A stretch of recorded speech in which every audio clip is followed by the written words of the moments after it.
Okay, imagine a friendship so powerful that it could stare down emperors and literally bend the laws of reality.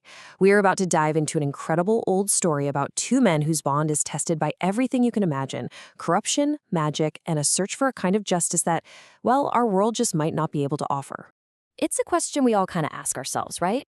But for the two guys at the heart of this story, this wasn't just some thought experiment. It was a real choice, one that would drag them through the highest courts in the land, up to the misty peaks of sacred mountains, and finally, to a place that's not really on any map we know.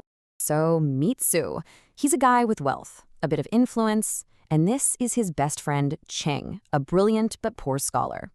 On paper, they're total opposites, but to them, that stuff just didn't matter. Zhou took care of Cheng completely, no questions asked. Their bond? It was way thicker than blood. They might as well have been brothers. And then, just like that, their entire world gets turned upside down over something almost laughably small. A servant from the super powerful Huang family lets his cattle wander into Zhu's fields.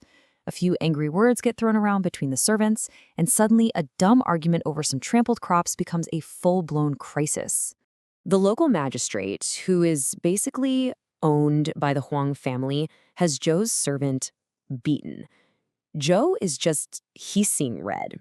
He's ready to go kick down the magistrate's door. But Cheng, who's always seen the world for what it is, tries to stop him with this absolutely chilling piece of advice. Cheng gets it. He sees the whole corrupt game. But Zhou is just too blinded by his own sense of honor to listen. And yeah, Cheng's warning comes true in the worst way possible. Just look at how fast this all happens. Zhou goes to the magistrate, who doesn't just dismiss his complaint. He literally rips it up and tosses Zhou in jail. The Huang family sees their chance, bribing a bunch of pirates to say Zhou was their leader. And after months of torture, a completely broken Zhou is sentenced to death. A man's life ruined, all because of a few cows in the wrong field. The second Cheng hears about the death sentence, there's not even a moment of hesitation. His reaction is just so simple and so absolute. This isn't even a question of loyalty for him. This is what friendship is. He packs a bag and heads straight for the capital to try something impossible: appeal directly to the emperor himself. Now, you just don't get to talk to the emperor. It's a suicide mission. But Cheng is desperate. He hears about an imperial hunt, and he bets everything on this one insane long-shot plan. He hides in the woods, and right as the emperor rides by, he throws himself at his feet, shouting for justice. And in a turn of events you just can't make up, the emperor actually listens. He grants a royal decree to reopen the case. And so, amazingly, Zhou is saved. After 10 miserable months, he walks free. The jailer gets executed, the crooked magistrate gets exiled. You'd think, great, justice is served. But not so fast. Because the people who started this whole mess, the super-rich Wang family, they just bribed their way out of trouble. Turns out, justice is something you can buy your way out of. And this is what breaks Cheng. He did everything right, he played their game, went all the way to the top, and he won, only to find out he'd actually lost. He realizes the system isn't broken, it's designed to work this way. And he's just so disgusted by it all, he decides he's done. Without a single word, not even to Zhou, the friend he just saved, he just disappears. An entire 9 years just drift by. Zhou never stops looking for him, and all that time, he takes care of Cheng's family as if they were his own. But there's no word, not a single clue. Life goes on, but this huge question of what happened to Cheng just hangs in the air. Then, one day, out of the blue, this stranger shows up at Zhou's door. He's a Taoist priest, but there's something about his eyes that's familiar. It's Cheng. He spent the last 9 years on the sacred Mount Lao seeking enlightenment. And you can tell he's been changed. He doesn't seem like just a regular man anymore. That night, the two old friends share a room, but while Zhou sleeps, something impossible happens. He wakes up with a jolt, just feeling like something is deeply, terribly wrong. He calls for Cheng, but there's no answer. He reaches up to touch his face, and his thick, familiar beard is gone. It's been replaced by Cheng's thin one. He stumbles to a mirror, and the face staring back, it's not his, it's Cheng's. In a desperate, magical move, Cheng has stolen his body to try and force him to leave the world behind. So now, Zhou is trapped in his friend's body. He's a complete stranger in his own house. His wife, his kids, they look right past him. It's like he's been totally erased. He has only one option left. He has to go to the mystical Mount Lao, not just to find Cheng, but to get himself back.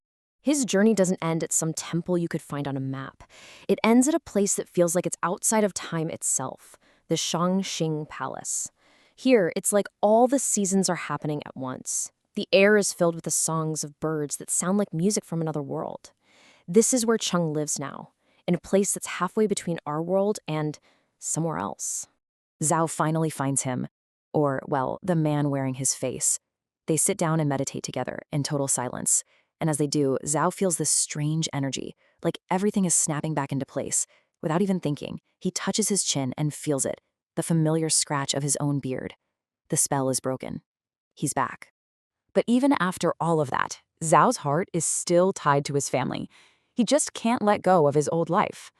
Cheng sees that his friend isn't going to give up, so he finally agrees. He tells Zhou, okay, rest a bit, and I'll send you home. But the way Cheng plans on sending him home, it's not exactly a normal trip. What happens next feels like a nightmare you can't wake up from. Zhou closes his eyes, and in a blink, he's outside his own house. He feels weightless. He can float over walls like he's a ghost. He looks into his bedroom window and sees something that just freezes his soul. His wife, sharing a drink, laughing with one of their servants. The rage that hits him is just absolute. He flies back to Cheng, and together they return. The door splinters, Cheng's sword flashes, and the servant's arm is gone. And then Zhou takes the blade and delivers his own brutal justice. And then he wakes up. He's back on Mount Lao, in bed. Everything is quiet. He turns to Cheng, shaking, and says it must have been a horrible, strange dream. But Cheng just gives him this quiet little smile and says this: what you think is a dream is real, and what you think is real is a dream. And then he holds up his sword, and on the steel, still wet, is a single, dark stain of fresh blood. The nightmare was real. The life Zhou wanted so desperately to go back to was a lie. Cheng sends Zhou home one last time, and there his brother tells him the story. He talks about robbers who broke in, about his wife's murder, a crime that no one could solve. And right then, Zhou gets it. His old life wasn't just over, it had rotted from the inside out. He tells his brother the impossible truth, asks him to look after his son, and says his final goodbye to the world of men. As he walks away to meet Cheng, he shouts one last piece of advice back to his brother. The hardest lesson he ever had to learn, that the only real happiness comes from being able to let go. And with that, he and Cheng turn and just vanish into thin air, gone from the mortal world for good. But the story doesn't quite end there. Years pass, and a letter shows up for Zhu's brother. There's no message inside, just a single unnaturally long fingernail. His brother, totally confused, puts it down on his inkstone, and he watches as the solid stone starts to shimmer and transforms into pure gold. From somewhere beyond our world, Zhou sent one last magical gift to make sure his family was taken care of. The story of Zhou and Cheng really makes you think, doesn't it?